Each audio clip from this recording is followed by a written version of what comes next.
মুসলমানের ছেলেরা, এ নবীর উম্মত উম্মতিরা, খুব খেয়াল করে শুনুন। আজ আপনাদেরকে বিষয়টা বোঝানোর জন্য বলতে চাইছি ছোট্ট করে। নবী আদম আলাইহিস সালামকে আমার আল্লাহ বানালেন, নবী আদম আলাইহিস সালামকে আমার আল্লাহ বানালেন আমাদের আদি পিতা হন নাকি? আমাদের আদি পিতা হন। সর্বপ্রথম আমার আল্লাহ নবী আদম আলাইহিস সালামকে বানিয়েছেন। নবী আদম আলাইহিস সালামকে আমার আল্লাহ বানালেন। বানানোর পরে আল্লাহ পাক বললেন, সুম্মা কুলনা লিল মালাইকাতি ইসজুদু লি আদম। আমি আল্লাহ পাক সমস্ত মালায়েকদেরকে বললাম, সমস্ত ফেরেশতাদেরকে বললাম, হে আমার মালায়েকেরা, হে আমার ফেরেশতারা, আমি আল্লাহ পাক জানিয়ে দিলাম আমার আদমকে সিজদা করো, আমার আদমকে সিজদা করো, আমার আদমকে সিজদা করো। আল্লাহ পাক বললেন, এটা আমার অর্ডার, এটা আমার নির্দেশ, এটা আমার হুকুম জারি হয়ে গেল। তোমরা আমার নবী আদমকে সিজদা করে নাও। তোমরা যদি সিজদা করতে পারো আমি আল্লাহ তোমাদের উপরে খুশি হয়ে যাব, রাজি হয়ে যাব। আল্লাহ পাক সমস্ত ফেরেশতাদের যখন এই হুকুমটা করে দিলেন, এই অর্ডারটা যখন করে দিলেন, সমস্ত ফেরেশতারা তারা নবী আদম আলাইহিস সালামের জন্য ফাসাজাদু, তারা সিজদায় পড়ে গেলেন। আমার আল্লাহর দরবারে তারা প্রিয় হয়ে গেলেন, মকবুল হয়ে গেলেন।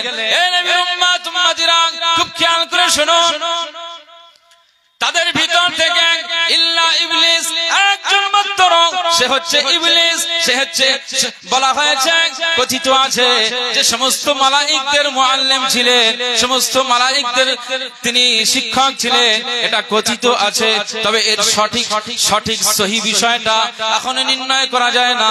তবে ইবলিসের মর্যাদা আমার আল্লাহ দিয়ে দিয়েছিলেন, জান্নাতে তার আসন দিয়ে দিয়েছিলেন, জান্নাতি হয়েছিলেন, জান্নাতের অধিবাসীদের মধ্যে ছিলেন। না না না, ইবলিসকে আমার আল্লাহ পাক পছন্দ করেছিলেন, তাই জান্নাতের মধ্যে তার জায়গা করে দিয়েছিল। সব ফেরেশতারা নবী আদমকে সিজদা দিলেন, ইবলিস নবী আদমকে সিজদা দিল না, সিজদা দিল না, সিজদা দিল না। এই জায়গাটা আমার আল্লাহ জিজ্ঞেস করলেন, ক্বালা মা মানাকা আল্লা তাসজুদা ইজ আমারতুক। যখন আমি তোমাকে নির্দেশ করলাম, তোমাকে কিসে নিবৃত্ত করলো, কিসে তোমাকে নিষেধ করলো? আমার আদমকে তুমি সিজদা করলে না, আমার নবী আদমকে তুমি সিজদা করলে না। এটা তো আমার অর্ডার, এটা তো আমার হুকুম, এটা তো আমার নির্দেশ। তুমি নির্দেশটা পালন করলে না, কি ব্যাপার? কে তোমাকে নিষেধ করেছে? কে তোমাকে সিজদা দিতে নিষেধ করেছে? তুমি সিজদা করলে না। এই সময়ে ওই ইবলিস কি বলেছিল? আনা খাইর।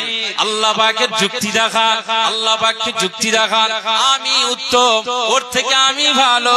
ক্বালা আনা খাইর মিনহু, তার থেকে আমি ভালো। না না না, আমার আল্লাহ পাক বললেন, কেন ভালো? সেই সময় বললেন, খালাকতানি মিন নার ওয়া খালাকতাহু মিন তিন। আল্লাহ পাক আপনি নবী আদমকে মাটি থেকে বানালেন, আর আমি ইবলিসকে আগুন থেকে বানালেন। আল্লাহ পাকের দরবারে যুক্তি উপস্থাপন করতেছেন। আজকে নবী আদমকে মাটি থেকে বানালেন, আর আমি ইবলিসকে আল্লাহ আপনি আগুন থেকে বানালেন। আগুনের ধর্ম হলো উপরে যাওয়া, আগুনের ধর্ম হলো ঊর্ধ্বগামী হওয়া, আর মাটির ধর্ম হলো নিম্নগামী হওয়া। আল্লাহ পাক যে নিম্নগামী, একজন মাটির ধর্ম, নবী আদম আলাইহিস সালাম যার ধর্ম হলো নিম্নগামী হওয়া, আর আমি আগুন থেকে তৈরি হলাম, আমার ধর্ম হলো ঊর্ধ্বগামী হওয়া। সুতরাং ঊর্ধ্বগামী একজন ব্যক্তি সে কেমন ভাবে নিম্নগামী ব্যক্তির জন্য সিজদা দিতে পারে? এটা হতে পারে না, এটা হতে পারে না।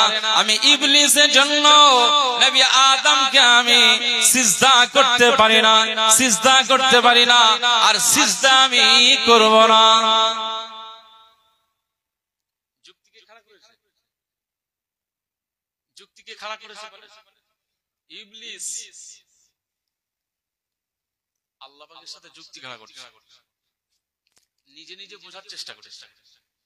কি বললাম? নিজে নিজে বোঝার চেষ্টা করেছে। পেছন পাকামি বলে ইবলিস পেছন পাকামি করেছে। ও নিজে নিজে যুক্তি যেই খাড়া করেছে, আল্লাহ পাক বললেন, ফাহবিত মিনহা। এই যে জান্নাত থেকে, জান্নাতে যে ছিলে, আমি আল্লাহ এই যে দরজা দিয়ে দিয়েছিলাম, শুধু এই হুকুমটা তুমি পালন করলে না, আমি আল্লাহ তোমাকে মারদুদ করলাম, মালউন করলাম। আর থাকবার অধিকার তোর নাই। আমি আল্লাহ পাক আজ থেকে তোকে জান্নাত থেকে বিতাড়িত করে দিলাম। সুতরাং জান্নাত থেকে ইবলিস বিতাড়িত হয়েছে শুধু নিজে পণ্ডিত্য করার জন্য। সে আল্লাহর হুকুম পালন করেনি, ইতাআত করেনি, আল্লাহর উপরে সে আদব রক্ষা করেনি। আর যে সমস্ত ফেরেশতারা আল্লাহর আদব মেনেছে, সম্মান করেছে, হুকুম মেনেছে, সমস্ত ফেরেশতাদেরকে আমার আল্লাহ মকবুল করে নিয়েছে। একবার জোরে বলুন সুবহানাল্লাহ। নারায়ে তাকবীর, নারায়ে তাকবীর। আজকে আলেম ওলামাদের কেউ পছন্দ করতে যায়, নিজে নিজেই মাস্টারি করার চেষ্টা করে। তুমি জানো আলেমদের কি দরজা আল্লাহ দিয়েছে? এই যে বালিগড়ির জমি জায়গা, ল্যান্ড প্রপার্টি কম বেশি বিক্রি হয়, হচ্ছে, এর সম্পর্কে এই সাধারণ মানুষ আপনারা সবাই জানেন। এর জন্য আমিনের প্রয়োজন আছে না নেই? জমি সংক্রান্ত যারা বুদ্ধিজীবী তাদের কাছে তাদের শরণাপন্ন হচ্ছে। আদালতে একটা মামলা হলো, এই মামলা খালাসের জন্য, মামলার নিষ্পত্তি হওয়ার জন্য আমরা ব্যারিস্টার উকিলের ধরে কি ভাবি, ও যা বলবে আমি তাই, ও যা বলবে তাই। আমি নিজে থেকে মাস্টারি করি। আমার কথা আপনার রাখ। ডাক্তারের কাছে গেলে, ডাক্তার এমবিবিএস ডাক্তার, শিক্ষিত, ডিগ্রিওয়ালা, মেডিসিন, গ্যাস্ট্রোলজিস্ট, অর্থোপেডিক, এক একটা ডিপার্টমেন্টের ডাক্তারের কাছে আপনি চলে গেলেন। ডাক্তারের কাছে আপনার শুধু রোগের কথা বলা, ডাক্তার বললো এটা করতে হবে, ওটা করতে হবে, রিপোর্ট গুলো করতে হবে। ডাক্তার আপনার কয়েকটা প্রেসক্রিপশন ওষুধ লিখে দিল, মেডিসিন। আপনি ডাক্তারের কাছে কোনোদিন বলেছেন যে এটা সহি না জয়ীফ না দুর্বল?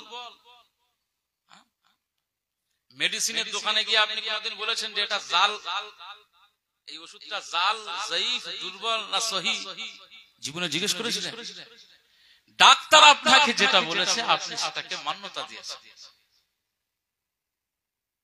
আজকে আলেম ওলামা বলছে যে হানাফি মাযহাবের এই যে আমরা নামাজ কালাম পড়ি, এখন কিছু মানুষ বলবে যে এসব হবে না, এখন সহি আকীদায় আসতে হবে।